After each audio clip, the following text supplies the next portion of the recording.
എത്ര നാക്കേശാണ് ഇങ്ങനെ ട്രിപ്പ്? നിന്റെ കല്യാണം കഴിഞ്ഞ ശേഷം നിന്നെ ഒന്നും കിട്ടിയിട്ടില്ല. അവരെയും കൂടെ കൊണ്ടുവരായിരുന്നല്ലേ? ആര്? വൈഫിനെയും കുട്ടികളെ. ശരിയാ, ഭാര്യയും കുട്ടികളെന്നൊക്കെ പറഞ്ഞ ദൈവത്തിന്റെ ഒരു അനുഗ്രഹം. എടാ, അത് നിനക്കൊരു കുടുംബവും കുട്ടികളൊക്കെ ആകുമ്പോഴും മനസ്സിലാവും.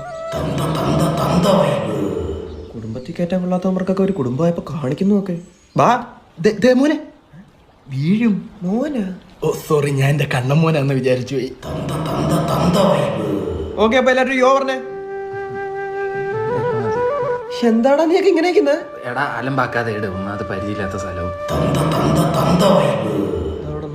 ഇത്തവണത്തെ ഇലക്ഷനെ പറ്റി നിനക്ക് എന്താണ് അഭിപ്രായം? ശുഭപ്രതീക്ഷ, 100% വിജയം, അതിൽ കുറഞ്ഞൊന്നുമില്ല. ഇന്നലെ എന്റെ വൈഫിന്റെ അച്ഛൻ വീട്ടിൽ ഉണ്ടായിരുന്നല്ലേ? അത് പറഞ്ഞപ്പോഴാണ് ഇന്നലെ ഒരു മുട്ട മിറ്റ് കിടന്നത്. ഇന്നലെ കഴിച്ചോണ്ടിരിക്കാതെ 2 തവി ചോറൂടെ അധികം ഇട്ട് പുള്ളി എന്റെ അടുത്ത് പറയുന്നത് തീറ്റ മത്സരം അല്ലെന്ന്.